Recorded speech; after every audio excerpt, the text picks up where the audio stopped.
Quero, inclusive, entender em mais detalhes essas salvaguardas que você traz aqui na sua fala, professora, mas antes queria te ouvir, Ronilson, dos discursos que a gente teve hoje. Então, destacando desde os recados que em tom diplomático vem sempre com aquele tom cuidadoso, mas sempre muito firmes, e também, inclusive, a fala do presidente, no caso do Paraguai, as referências ao presidente Lula e toda a importância dele nesse processo. Como que a gente pode dizer que o Brasil saiu desse movimento agora, como a professora coloca, em oposição à situação do mundo, trazendo essa resposta do acordo?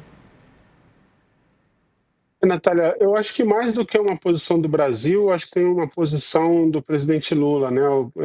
Não é trivial o presidente Lula ser talvez o único, né? Eu acho que posso afirmar, a professora pode me corrigir se eu estiver equivocado, mas o único líder da América Latina que acompanhou todo esse processo e, posso dizer, presente, né? Ausente ali naquele momento, mas acompanhou esse processo, né, de assinatura e de negociações, de idas e vindas ao longo de 2 décadas e meia na América Latina, o único chefe de Estado em exercício que é uma testemunha ocular, né, do início e do desfecho, vamos colocar assim, né? Não no início exatamente, mas do início, dos primórdios e do desfecho desse tratado. Quer dizer, quanta coisa aconteceu em todo o continente, tanta ascensão e queda, né, aconteceu no continente desde então. Então, eu acho que a figura do presidente Lula sai muito fortalecida no momento em que os olhos, sobretudo da Europa, se voltam com muito mais atenção para o sul global. É interessante que eu ouvi de um especialista recentemente, né, europeu, de um grupo europeu, falando de uma ascensão do sul global, e eu acho isso interessante, né? A ascensão do sul global está quase que diretamente vinculada a uma posição quase que contra a parede que os Estados Unidos têm colocado a Europa, e aí a Europa se volta para o sul global como uma alternativa, né, de mudanças e propostas, inclusive de enfrentamento, né, a própria posição dos Estados Unidos hoje. Então, eu acho que mais do que a posição do Brasil como um país extremamente importante no continente, certamente o mais expressivo, para não dizer mais importante, mais expressivo da América do Sul, é o presidente Lula como uma figura importante. Então, acho que isso o Penha e Javier Milei têm hostilidades diferentes, vamos colocar assim, com relação ao presidente Lula. O Javier Milei é muito mais combativo, a gente viu ali, né, no VT, que ele é um ele não bate palma na hora em que o presidente Lula é citado e é aplaudido, ele não bate palma, pelo menos ali no VT não aparece. Uma posição muito mais combativa, né? Tem o embate deles recente com relação à Venezuela, exatamente no encontro do bloco.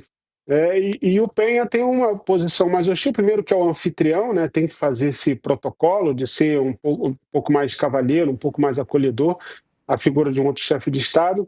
Mas tudo isso para dizer que o Lula sai muito fortalecido desse tratado, que não é pouca coisa, é extremamente importante, chega para o Brasil num momento muito importante, né, diante de todas as peripécias que o Donald Trump também tem feito, também não é pouca coisa para a Europa, apesar de toda a resistência, né, sobretudo do setor agropecuário europeu, notadamente da França. Mas eu acho que fortalece muito a imagem do presidente Lula, uma força que ele está precisando, como um líder global importante. E eu termino esse comentário deixando, poderia fazer depois, mas só para emendar, quase que com uma pergunta, né, quando passar a palavra para a professora novamente.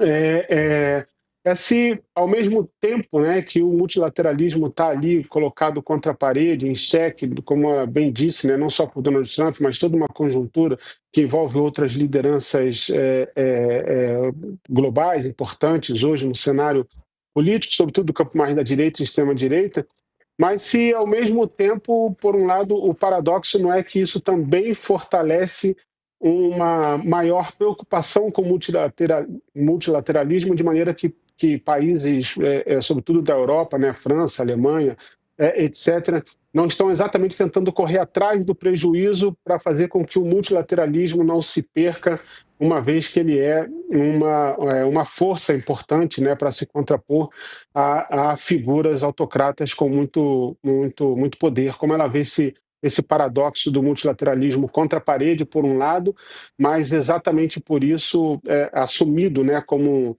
um elemento importante na geopolítica atual.